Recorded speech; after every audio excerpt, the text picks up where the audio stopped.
too much. It's too much. Well, a part of the philosophy is applying it. You're not just going to learn it and then not apply it. That's like getting a PhD and driving a taxi.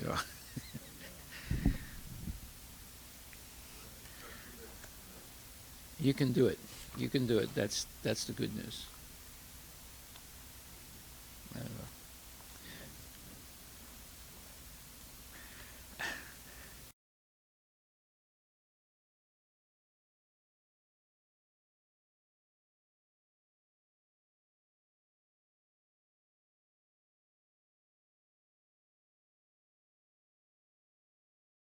Namo Bhagavate Vasudevaya. Om Namo Bhagavate Vasudevaya. Om Namo Bhagavate Vasudevaya. Om Namo Bhagavate Vasudevaya. Om Namo Bhagavate Vasudevaya. Nama Om Vishnupadaya Krishna Prastaya Bhutali Shivati Bhakti Vedanta Swami Nityanamani. Namaste Saraswati Deve Guruvani Pacharani Nirvisesa Sunyavadi Paskat Yadasatari Jai Sri Krishna Chaitanya Prabhu Nityananda Jai Advaita Gadadhar Srivasadi Gaura Bhaktivinoda. Well, before we get into homework that you were supposed to do for today, I want to bring up a subject real quickly.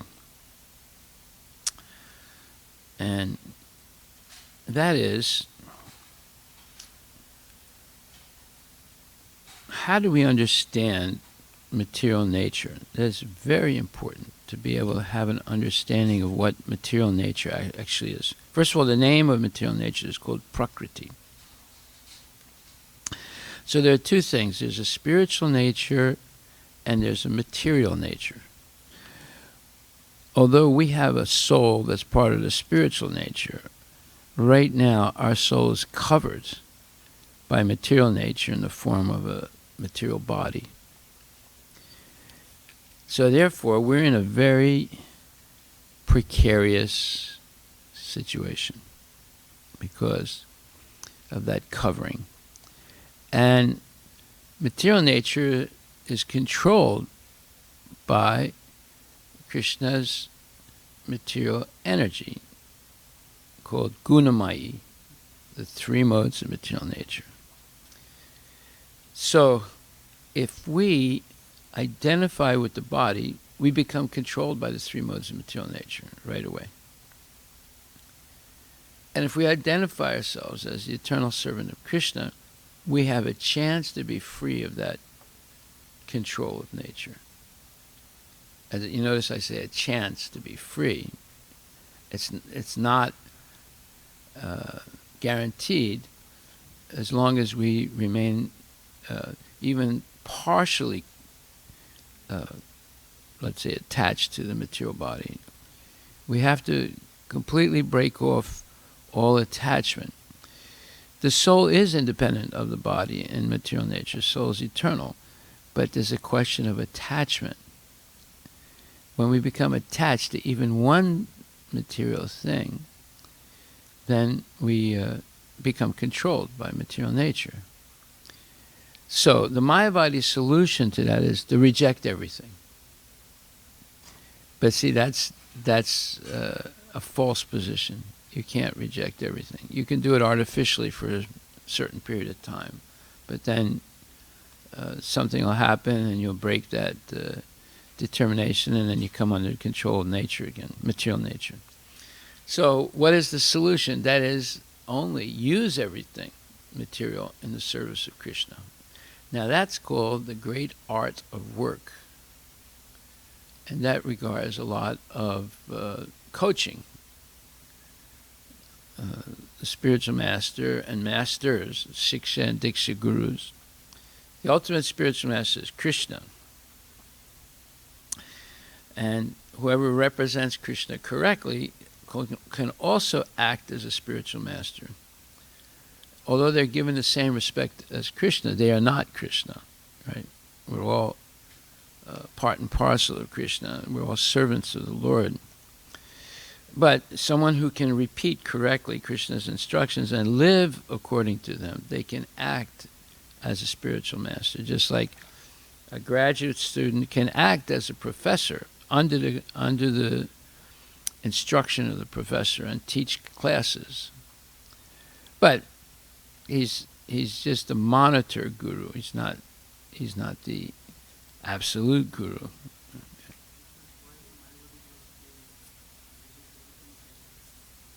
What? Because they have incomplete knowledge. So when they reject everything, they also reject Krishna.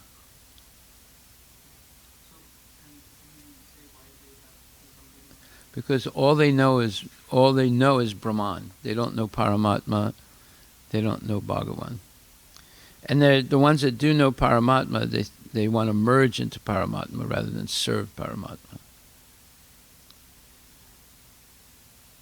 That's why they speculate that by rejecting everything, like Buddha also. Buddha has his 4 truths. So, first truth, all life is suffering. Second truth, the cause of suffering is attachment to material things. Third truth, give up all attachments, no more suffering. Fourth truth, do it by Buddha's 8-fold system of right living. So, give up everything, give up all attachments. Well, then, so what does that mean? That means you give up also Krishna. They say anything material, you have to give up. Now, is Krishna material? No, but they say, well, look, he's got a body. It looks like he was born. Then he's got to be like me. They say. So they don't accept knowledge, proper knowledge of spiritual authorities. They speculate, and because of that, they say, well, he's got a body like me. Okay, maybe he's a little better than me, but the basketball players are better than me, and football players are better than me, so he's just like that. He's just a little bit better than me. But it looks like he's got 2 arms, 2 legs, eyes, ears, nose. Can't be different than me. Just maybe a little bit better. But if I do some yoga and I do some meditation, I can become like that. So you see, they make up things based on speculation. So this is what I want to talk about. So there are philosophical schools which believe that the Supreme Person is subservient to Prakriti, or nature. Okay, so Mayavadis are like that. Buddhists are like that. They think that Krishna, this little boy who's eating ladus and going out with cows into the forest, he's subservient to material nature. He's also controlled by the modes, etc. So when one thinks about nature and nothing further, the thought is left incomplete. In other words, if you think there's just nature is everything. Well, that's what the modern scientists believe also. And most atheistic philosophers, they believe nature is everything. So when they believe that, then they have incomplete knowledge. Prabhupada says, one has to inquire, whose nature is it? Nature has to belong to someone. She cannot exist on her own. Thus, what must be established is the identity of the Supreme Person, or the Purusha, the male factor. Prakriti is the same as Shakti, or energy. So the material nature is an energy. Through the energy, an intelligent person will seek out the possessor of the energy. So if you see a Amazon Prime truck driving down the street, you have to say, Amazon Prime? What is that? So you look it up on the internet, and you see it's a service offered by the company called Amazon. Okay, now you're getting a little closer to understanding what that truck is and why it's going around the neighborhood delivering packages. And then if you look up Amazon, you say, it was started by Jeff Bezos in 1920 92 or something in his backyard or in his garage. And he started selling books, and then he increased the books to other products, and now he's taking over the whole world, knocking out all businesses all over all the malls. Pretty soon there'll be no malls, or else he'll open up Amazon in malls. So anyway, now you're finding out that there's a person behind it. The energy is the truck driving down the street, and then in the truck there's a driver, but he's been employed by someone. And now you found out the whole story. Now you know that there's one man in charge of the whole thing. So that's why he says here that if there's energy, so Prakriti is nothing more than Shakti, or energy. So then, whose energy is it? Whose nature is it? Nature has to belong to someone. She cannot exist on her own. Just like a woman has to have some male involved in her life, otherwise she can't have a baby. It's not that she can do it on her own. They're not hermaphrodites. Hermaphrodite means that it can reproduce by itself. There are certain plants that can reproduce by themselves without. But anyway, human beings can't. So a woman, if there's a woman and there's a baby, there has to be a man somewhere. Okay? So the same with nature. If there's nature, which is an energy, then there has to be the controller of the energy somewhere. So whose nature is it? Nature has to belong to someone. She cannot exist on her own. Thus, what must be established is the identity of the Supreme Person, or the Purusha. So if there's Prakriti, there has to be Purusha. Purusha is the enjoyer, the male factor. Prakriti is the same as Shakti, or energy. Through the energy, an intelligent person will seek out the possessor of the energy. So just like you see the Amazon Prime truck driving down the street, and after you make your inquiries, you find out there's someone named Jeff Bezos who owns the whole thing. He's the Purusha, and the Amazon Prime is his energy. Right? So through the energy, an intelligent person will seek out the possessor of the energy. Just like if you see a painting, and it's a wonderful painting, well, one question you'll have after examining how wonderful the painting is, who did it? It didn't happen by itself. So the painting is the energy of someone, but there has to be the energetic, the person who actually made the painting. So through the energy, an intelligent person will seek the possessor of the energy. So it says through the energy, right? The intelligent person will seek out the possessor of the energy. So we're seeing this whole material nature. It's all the nature. It's all the energy of the Lord. You can start anywhere in the material nature, any point, and if you analyze it correctly, you'll find Krishna. Just like you take any Amazon Prime truck, if you analyze it properly, you'll find Jeff Bezos. Okay.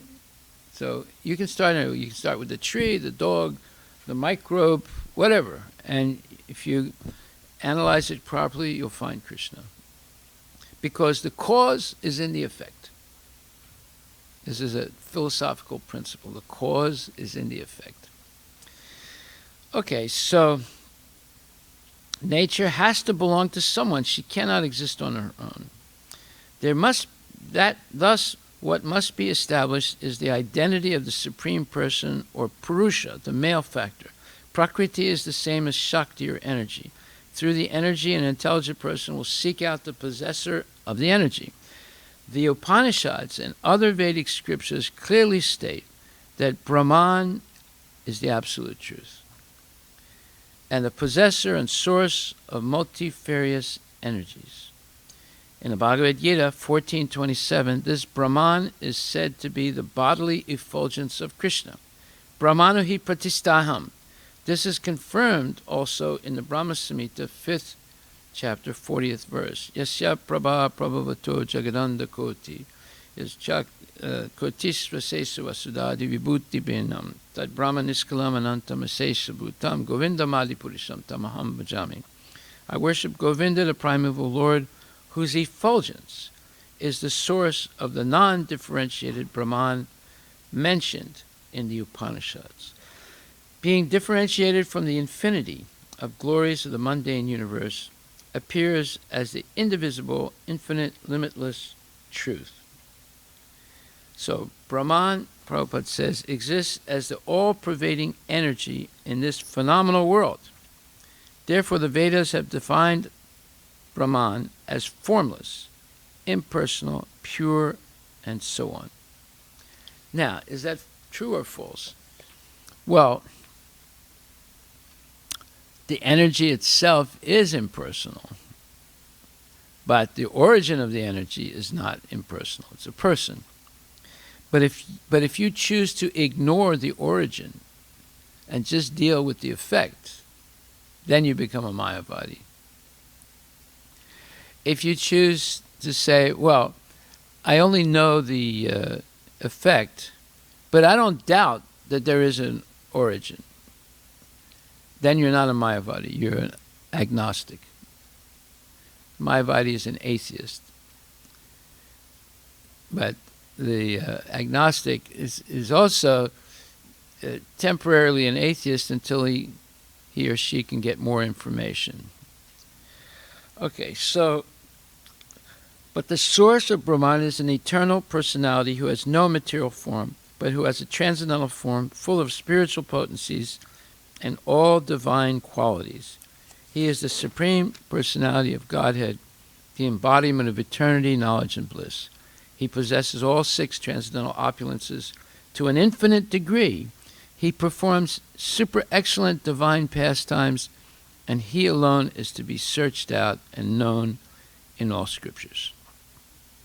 The materialistic, fruitive workers make the mistake of thinking that this supreme transcendental personality is mundane, and thus they become degraded into pseudo-devotees. Pseudo means false devotees. And the dry speculators, these are the jnanis, the impersonalists, having been repulsed by the material phenomena in their search for knowledge of the Absolute. In other words, they've had bad experiences in the material world, they make mistakes, they fall in love, and then they get a divorce, and so forth and so on. So then they what do?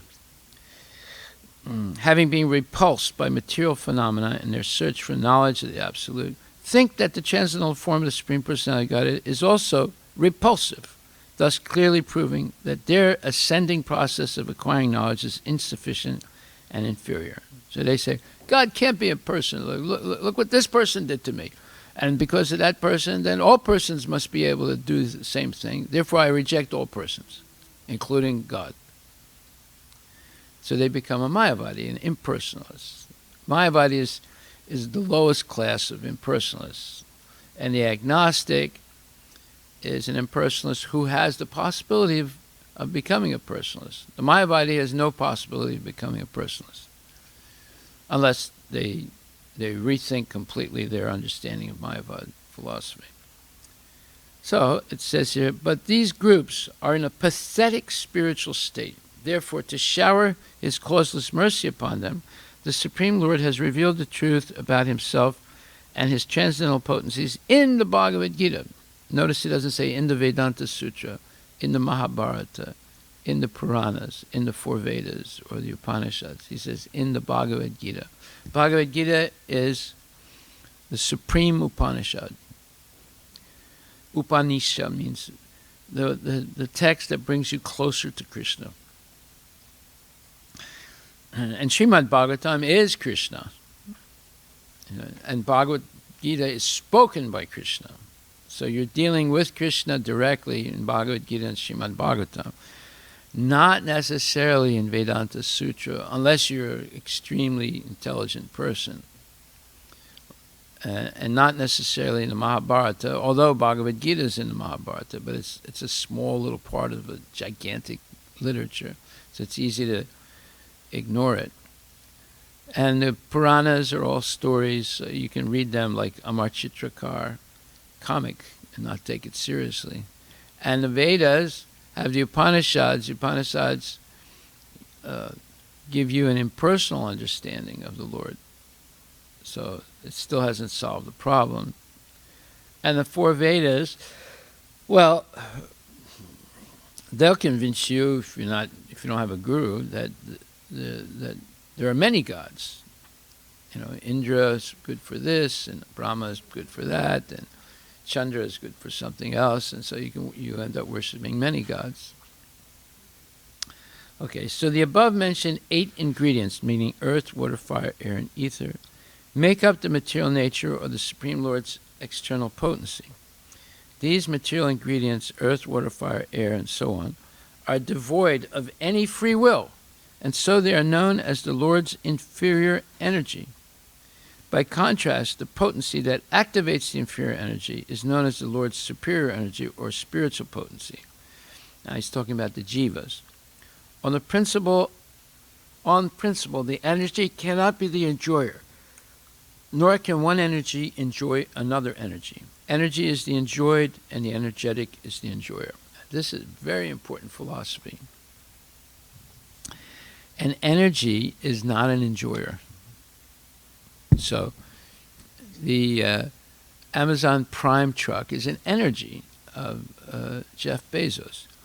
The truck cannot enjoy another energy.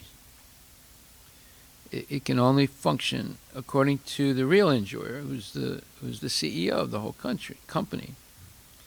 So he can use the truck in only one specific way, that is to deliver packages, or he can use it in any way he wants. He's the enjoyer. He can exploit it any way he wants. So you see, one energy cannot exploit another energy. One energy cannot enjoy another energy. Only a superior energy, the jiva, or Krishna, the Supreme Personality, Godhead, can enjoy energy. The living entities are a product of the Lord's superior spiritual energy, and so they are superior to earth, water, fire, and so on, which are always devoid of volition. Volition means they don't have any wishes. So the Amazon Prime truck does not have any wishes, does not have any desires. It's just there to be used. It's just energy. Energies don't have any. See, now here's the problem. We're also energies of Krishna. The jiva is also an energy of Krishna, but it's in a special position because it has many of the same qualities of Krishna, but not 100%. So if the jiva wants to separate itself from Krishna and try and act like Krishna, it can, but it'll never succeed. Never, because it doesn't have 100% Krishna's qualities. It only has 78% of Krishna's qualities. So it can't revolt against Krishna and succeed. It can revolt because it has limited free will, but it will never succeed. It'll be, as soon as you revolt, you get a material body that covers the soul, and the body is controlled by nature. Daivi esa gunamayi, mama maya duratya. And who controls nature? Krishna controls nature. So the fact that the jiva can never succeed is a message. Now, of course, jivas who are puffed up with false ego, they say, "What do you mean I can't succeed? Of course I can." It's just, I had an auntie whose name was Manushag. Manushag means violet in Armenian. So by the time I got to know her, I was very young, and then we went to her house one day. They were cousins of our family, and Manushag is one of those people. Violet was one of those people whose back, had a back that's bent, so she couldn't walk straight. She could barely walk, and most of the time she would crawl, right? So she had a crooked back, let's put it like that, right? So one day we were sitting down, and my mother was talking to her. We were at her house, and the subject came up of a pot. A pot is something you cook in, right? So there's a saying in Armenian. I was a wise guy, so I knew this saying in Armenian. So I said to Violet, I said, in Armenian there's a saying, you can't cook soup in a bent pot. She looked at me like that, gave me one of those funny looks, said, I can do it. I can do that. Well, because she's bent, right? Now, you might not think it's funny, but at the time it was really funny. She's all bent up like this, and she said, I can do it, like that. So she knew that I was sort of implying that, she's bent, So, so you see, this is the false ego. Just like someone will say, I can succeed in the material world, and we will solve the riddle of death also, with digital technology, And make up all these, like Google has spent $1 billion to defeat death. Did you know that? They started a company, and they invested $1 billion for that company to find a solution to death. So, yeah, all the billionaires, they want to find a solution to death so they can continue their sense gratification. Right? They all say, we can't spend all our money in this one lifetime. We need many lifetimes to spend all this money. This is all crazy stuff because no one can succeed in the material world. Yeah, you can have some relative success, but it's all going to be taken away from you by old age, disease, and death. Daivihi esa gunamai, mama maya duradya, mam evaye prapadyante, maya metam tarantite. It is impossible, 7th chapter, 14th verse, it's impossible to overcome the Daivi Maya, Krishna's inferior spiritual energy. Impossible, because it's spiritual, and it belongs to Krishna. Now, in that verse, as it's translated in Bhagavad Gita, it says, difficult to overcome. It's difficult to overcome for the devotees, yes. It's impossible for the non-devotees. And the Prabhupada explains that in other places, that it's actually impossible. It's possible for the devotees, but it's not going to happen overnight. It's a gradual process. We've been conditioned with millions of lifetimes in the material world. We're not going to overcome it in 1 minute. It's going to be a gradual, Krishna consciousness is a gradual process. But you can do it in one lifetime. You can do it in one lifetime. Okay, so now it's saying that the living entities are a product of the Lord's, and it says, on principle, the energy cannot be the enjoyer, nor can one energy enjoy another energy. Energy is the enjoyed, and the energetic is the enjoyer. So, when we, as the energy, as the jiva is the energy of Krishna, want to change roles and become the enjoyer, we can have limited success, but will ultimately be defeated. So some people have limited success. Somebody has, I know my uncle, his whole life he saved money. He was a miser. He saved $300,000 by the end of the Depression in the United States. By the beginning of World War II, he had $300,000 cash. Well, at that time, that was a lot of money. And he was considered a rich guy, right? And when he died, and then his wife died, then his adopted son got everything that he had, and he lost it all in 1 month. He was a gambler. He went to prostitutes. And the final insult was he bought a racehorse that died, and he named the racehorse after his father. So all that savings and all that miserly stuff, it all was lost in 1 month.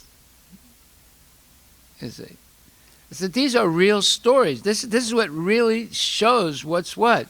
We cannot defeat the material energy. The material energy belongs to Krishna. One energy cannot exploit another energy. So we have to admit that we're all like the the Amazon Prime truck. We're all going to be exploited by the supreme CEO, Krishna. But he's not a mean guy. Oh, and we'll never be unemployed. That's another thing.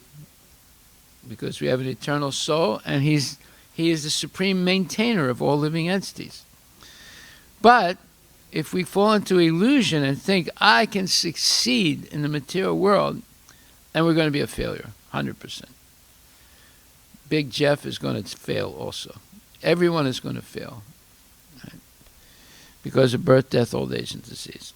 So the living entities are a product of the Lord's superior spiritual energy, and so they are superior to earth, water, fire, and so on, which are always devoid of volition. All these things have no free will. But that does not mean that the living entities are on the same platform as the Supreme Lord. That's the main point. We can pretend for a limited period of time to be some type of controller, but we will not succeed, and we'll be defeated eventually.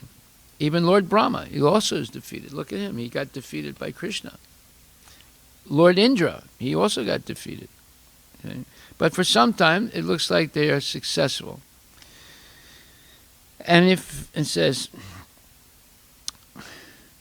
but that does not mean that the living entities are on the same platform as the Supreme Lord, who is the absolute controlling principle.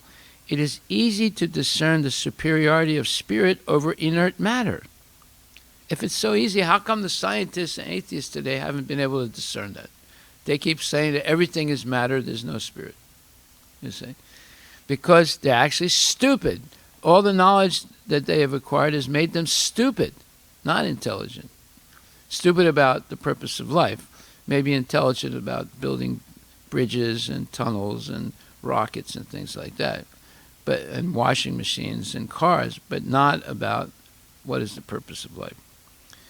So, but that does not mean that the living entities are on the same platform as the Supreme Lord, who is the absolute controlling principle. It is easy to discern the superiority of spirit over inert matter. The Jiva principle is setting into motion and sustaining everything in this material world. In other words, the living entities are doing things in the material world because they are part of the spiritual energy, but they're not the supreme spiritual energy. And if the Jivas did not try to lord it over the material nature, there would be no variegatedness in this phenomenal world.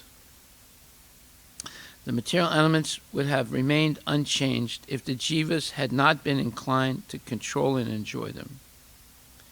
Only through the material energies' connection with the conscious living entity can such substances as earth, wood, stone, and iron be orchestrated so as to give rise to huge opulent buildings, factories, and cities. Matter cannot organize itself. But yet, your kids are being taught in school that matter organizes itself. It all started with a big bang, and due to the force of gravity, it all came together.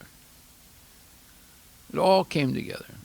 This is the dumbest theory that's ever been theorized in the history of the world, that matter organizes itself. From the foregoing, one can understand that this massive cosmic creation, with its innumerable planetary systems and heavenly bodies, has come about only through the interference of some superior and powerful consciousness. Yeah.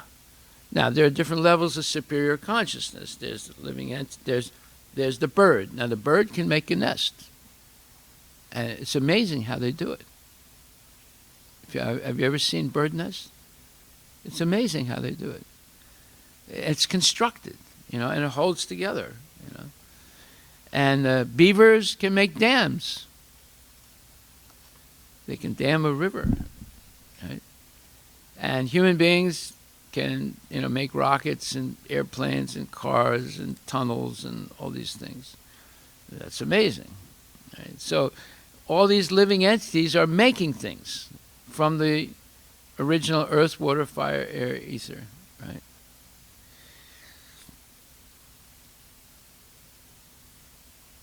It is beyond doubt that matter is inert, incapable of voluntary action. Now, that's not what the atheists say. They say, no, it's not inert, it's moving because of gravity, because of this, because of that. It's not true. It's only moving because of the jiva, and the ultimate supreme person is Krishna. And that consciousness has activated the 24 material elements so as to exhibit variegatedness in material nature. So, what he's saying here, it is beyond doubt that matter is inert. That is, if there's no jivas, matter doesn't change. It's not going to connect, it's not going to combine, it's not going to do anything.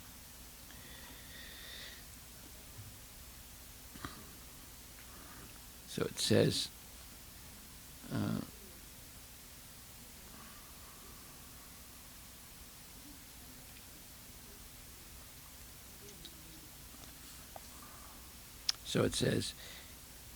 it is easy to discern the superiority of spirit over inert matter. The jiva principle is setting into motion and sustaining everything in this material world. And if the jivas did not try to lord it over the material nature, then there would be no variegatedness in this phenomenal world. The material elements would have remained unchanged if the jivas had not been inclined to control and enjoy them. Only through the material energies' connection with the conscious living entity can such substances as earth, wood, stone, and iron be orchestrated as to give rise to huge, opulent buildings, factories, and cities. Matter cannot organize itself. From the foregoing, one can understand that this massive cosmic creation with its innumerable planetary systems and heavenly bodies has come about only through the interference of some superior and powerful consciousness. So here is using the principle of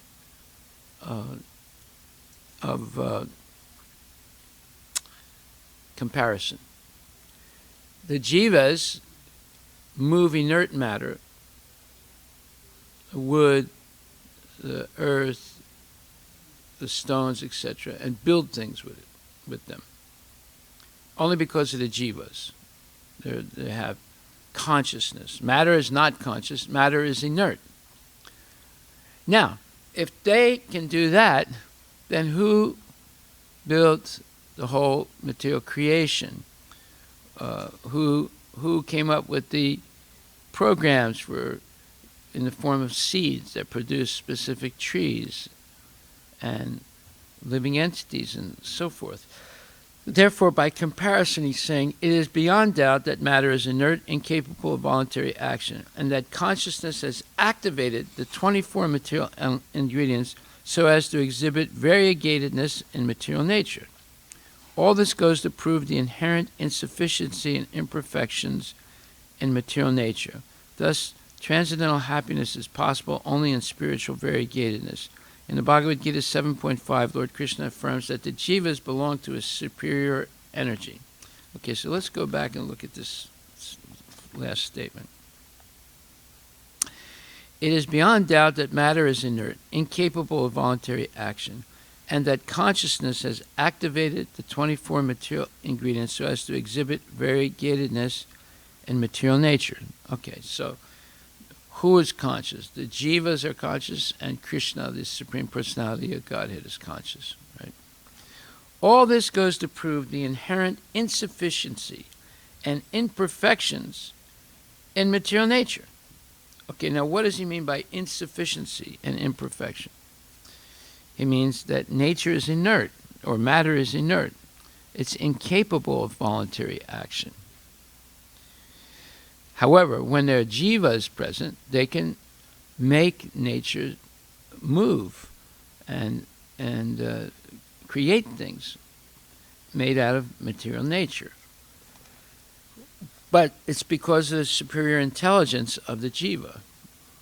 All right, now if the jiva can do that, who made the jiva? And who made the material energy? And who made nature? And all the systems and processes in nature. So then it says, thus, transcendental happiness is possible only in spiritual variegatedness. So that spiritual variegatedness is pointing to the creator of all the jivas, or the origin of all the jivas. In the Bhagavad Gita 7.5, Lord Krishna confirms that the jivas belong to his superior energy. Parayamitastvanyam pakriti vidime param jivabhutam mahabaho yayadam dayate jagat. Besides these, O mighty armed Arjuna, there's another superior energy of mine which comprises the living entities who are exploiting the resources of this nature, of this material inferior nature. Because the spirit soul, jiva, is born of the Lord's superior spiritual energy, it has little in common with the material energy. Just as the aquatics have no affinity for the land beasts are out of place in the water. The apparent close connection between the material energy and the spiritual energy is in fact illusory. The jivas, being a product of the spiritual energy, try to exploit the material energy, but ultimately such attempts fail because it is impossible for one energy to always exploit and lord it over another energy. That's the whole point. We are also, the jiva, all living entities, are energy of Krishna. Therefore, although we may be able to exploit material energy for a short time, it's not permanent, therefore it's illusory, and we will all be defeated in that type of exploitative effort. 7.5.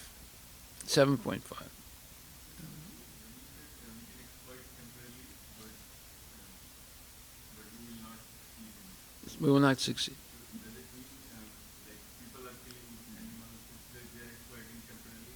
Yeah. Right. Whatever you do, you're not going to succeed, because you're going to get old, you're going to get sick and die, even Lord Brahma. So therefore it says, Abrahma Bhuvanaloka Punaravartina Origina. From the highest planet down to the lowest planet, all are places of misery. No one is going to succeed in exploiting material nature because material nature doesn't belong to us. And we are also like Prakriti. We are also like material nature. We're an energy of the Lord. The jiva is an energy of the Lord. Therefore, the only way you can succeed is by surrendering to the Lord. Like Arjuna and the Pandavas. Pandavas were not going to win the battle of Kurukshetra. They were outnumbered. There were greater warriors on the other side. Bhismadev was invincible and so forth. However, because Krishna was on their side, they succeeded. But they had to surrender to the Lord. Okay. The apparent close connection between the material energy and the spiritual energy is in fact illusory. It's not a fact. The jivas, being a product of the spiritual energy, try to exploit the material energy, but ultimately such attempts fail because it is impossible for one energy to always exploit and lord it over another energy. So, Prabhupada explained that previously. He said, on principle, the energy cannot be the enjoyer, nor can one energy enjoy another energy. Energy is the enjoyed, and the energetic is the enjoyer. So this is high philosophy now. The jiva can, however, eternally serve the supreme energetic, Lord Krishna. When a jiva exploits the material energy in his endeavor to serve the Lord, that activity is transcendental. That's called the performance of sacrifice. Now, he's not exploiting it for his own, the jiva in this case now, in this sentence, is not exploiting the material energy for its own purpose. He is exploiting the material energy in his endeavor to serve the Lord. That will succeed. Exploiting the material energy to serve a selfish purpose will not succeed. They'll have some relative success, and then it'll all fail. Therefore, that activity, where the jiva is exploiting material energy to serve the Lord, is transcendental, the performance of sacrifice. all life is meant for sacrifice. The human life is meant for sacrifice. Any other kind of activity amounts to nothing but materialistic fruitive work. Okay, so this is what I wanted to discuss today. And it's very profound stuff with a lot of conclusive evidence about what our real position is in this material world. Of course, no one will accept this because they'll say, oh, no, I don't believe in that. If I believe in that, then my life is a failure. There wouldn't be Amazon, there wouldn't be Microsoft, there wouldn't be Google, there wouldn't be anything. That's not true. It's not true because the reason it's not true is this last sentence. It says that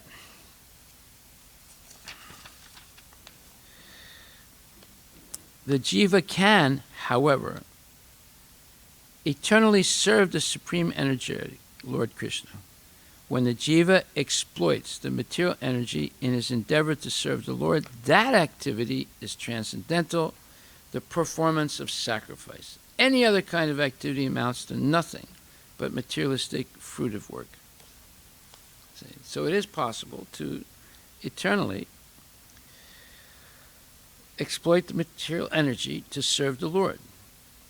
That activity is transcendental, which means Harinam Sankirtan, yagya. That activity is a yagya, exploiting the material energy to serve the Lord. Okay, so yesterday's homework was twofold. One is, let me see my notes. Well, you have to know what it means, what a pipe dream is, one. And secondly, you had to write down what are the plagues of Egypt and see, there are 10 plagues of Egypt, and see if any of those plagues are happening today. One is definitely the locusts happening today. And there's others also. So that was your second homework. And third homework was to read third chapter 36th verse to third chapter 41st verse and explain why people suffer. Okay. So I did not print out the homeworks that I got because I was too busy this morning. So send me your homeworks, and I will print them out and return them to you next week. And homework for next Saturday. Well, actually, I'm giving class every night. So, and all these subjects are in the same class given by Prabhupada, Srimad Bhagavatam, 5th canto, 5th chapter, 2nd verse. So your homework for tomorrow is to explain why the jiva cannot be successful in the material world. It can only have limited success in material world and then complete failure. So to do that, you don't have to have this book, Renunciation Through Wisdom, although I read from the book. You already began to answer the question by answering, explain why people suffer, 336 to 341. However, to find out more about this subject, I'm going to give you something else to read. 7th chapter, 15th verse, 14th verse, Daivihiye Sagunamai. So you read that verse, and if you read this verse, 7:14, you'll be able to answer why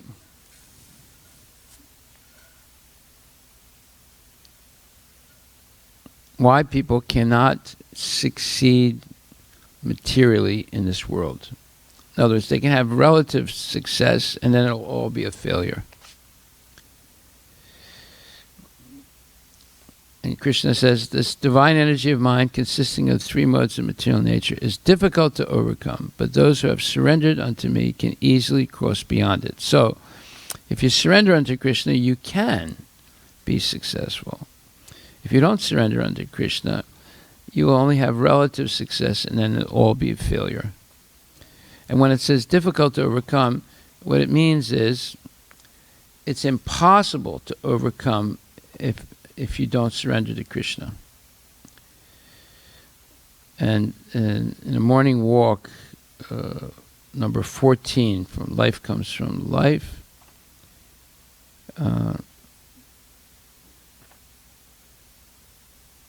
it says, well, basically it says, you can't conquer material nature, but you can transcend it by Krishna consciousness. You can't conquer birth, death, old age, disease by material activity, but you can transcend it by spiritual activity and go back to Godhead.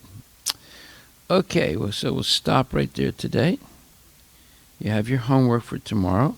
So you're going to read 7:14 to help you answer the question why it's impossible to succeed in the material world. You can only have relative success, and that's based on your previous karma. It's not based on your work, although you have to work, but it's based on your previous karma.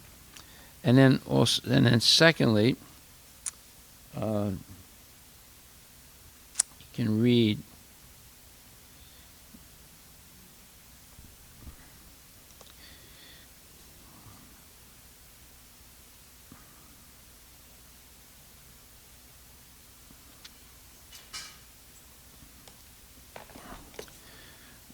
okay. In Srimad Bhagavatam, Canto 1, 1 second. Canto 1.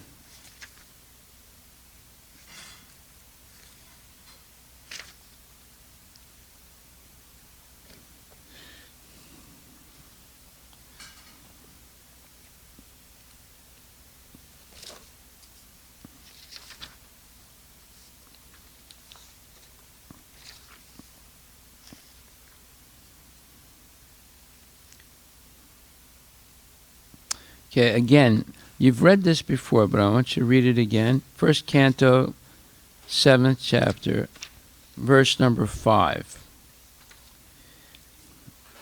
This will help you answer the question why it is actually impossible to succeed in the material world. And